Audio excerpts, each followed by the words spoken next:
ሰላም ጤና ይስጥልን አድማጭ ተመልካቾቻችን ሀሴት ነኝ ከሀሴት ቲቪ ዛሬ ከሰሞኑ እየተዛመተ ባለው የማርበርግ ቫይረስ ዙሪያ ግልጽነት የሌለው አካሄድ በርካታ ሰውን ህይወት አደጋ ላይ ጥሏል እየተባለ ነው።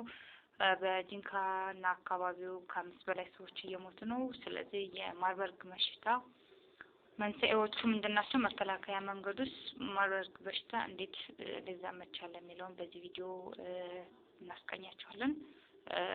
ተከታተሉን። ይህ በሽታ በቫይረስ የሚከሰት ከባድ የበሽታ ቡድን ነው። በሽታው በመሰረቱ የደም መፍሰስን ወይም የደም መርጋትን በሰውነት ውስጥ የሚያመጣ ነው። በርካታ የሰውነት አካላትን በማጥቃት እና በሰውነት ውስጥ ያሉ የደም ስሮችን የሚጎዳ በተለያዩ ቫይረሶች የሚመጣ በሽታ ነው።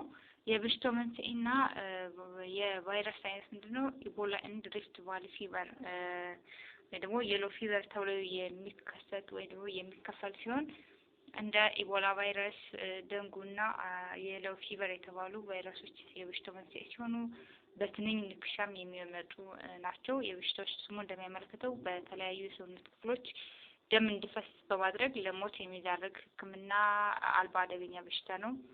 በተለያዩ የሰውነት ክፍሎች ደም መድማትና መፍሰስ ከተከሰተ የበሽታው ከባድ ደረጃ ምልክት ነው ማለት ነው። በሽታው እንዴት ይተላለፋል?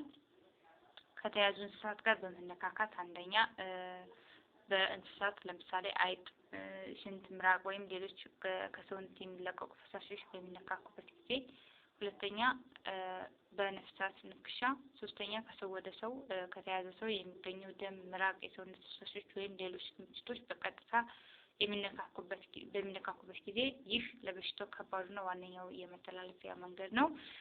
የበሽታው ምልክቶቹ በድንገት ሊታዩና በፍጥነት ሊባባሱ ይችላሉ።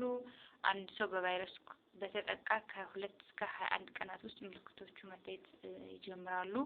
መጀመሪያዎቹ ወይ ደግሞ መጀመሪያ ላይ የሚታዩ ምልክቶች በሁለት ከፍሎ ማየት የሚቻል ሲሆን የመጀመሪያው ቀለል ያለ ምልክት፣ የመጨረሻው ደግሞ አደገኛ ወይ ደግሞ አስጊ ደረጃ ላይ ሲደርስ የሚታይ ምልክት ነው። የመጀመሪያው ምልክት አንደኛ ከፍተኛ የሰውነት ሙቀት ወይም ደግሞ ትኩሳት ሊኖር ይችላል። ሁለተኛ ድካምና የመዛል ስሜት፣ ሶስተኛ የጡንቻ የአጥንት ህመምና ቁርጥማት፣ አራተኛ ራስ ምታት፣ አምስተኛ የጉሮሮ ህመም ሊታይ ይችላል።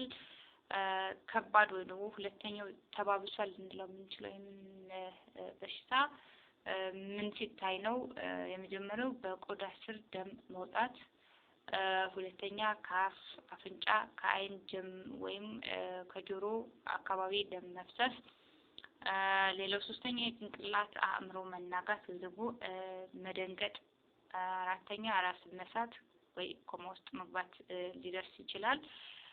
ሌላኛው አምስተኛው የኩላሊትና የጉበት መጎዳትና ስራ ማቆም፣ ስድስተኛ ከፍተኛ ድካምና ሾክ ሊኖር ይችላል። ሰባተኛ የበርካታ አካላት አለመስራት። ስለዚህ ይህን በሽታ እንዴት መከላከል ይቻላል የሚለውን ደግሞ እናያለን። በሽታው በትንኝ ንክሻ አማካኝነት የሚተላለፍ በመሆኑ የአልጋ ጎበር መጠቀም ከሞት መታደግ ይቻላል። ስለሆነ በአግባቡ መጠቀም፣ ከታማሚ ሰው ጋር ያለው ንክክ መከላከልና አፋጣኝ አስፈላጊ የሕክምና እርዳታ ማግኘት።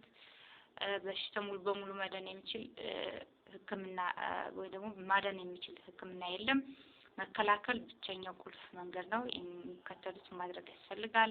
ለመከላከል አንደኛ እጆችን በንጹህ ውሃ ይታጠቡ ወይ ደግሞ እጆችን በንጽህና ይታጠቡ። በሳሙናና በንጹህ ውሃ ዘወትር ማጠብ አስፈላጊ ነው።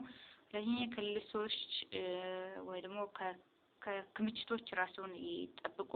ከሰዎች ደም፣ ምራቅ ወይም ሌሎች ከሰውነት የሚለቀቁ ፈሳሾች ራስን ማራቅ። ሌላ ለቤተሰብ አባላት እና በተለይም ለሕክምና ባለሙያዎች እጅግ አስፈላጊ ነው። ብዙ የሕክምና ጤና ባለሙያዎች ህይወት የሚያጡበት ወረርሽኝ ነው ተብሎ ይገመታል። ሶስተኛው ከእንስሳት ይራቁ ወይም አይጦችና ሌሎች እንስሳት ከቤቱ አርቀው ያቆዩ። የሚታወቁ የእንስሳት ክምችቶች ባሉበት ስፍራ ጥንቃቄ አድርጉ። አራተኛ ከነፍሳት ሲጠብቁ አጎበር በመጠቀም ነፍሳትና ወረርሽኝ ወደ ተከሰተበት ቦታ ባለመሄድ ራስዎትን ይጠብቁ። ስለዚህ ይሄን አዲስ የተከሰተ በሽታ ወይ ደግሞ በጂንካ አካባቢ የተለያዩ የጤና ባለሙያዎችና የአካባቢው ነዋሪዎችን እየገደለ ያለውን በሽታ በዚህ መንገድ እንከላከል እላለሁ። የዛሬው መረጃ ይሄ ነበር።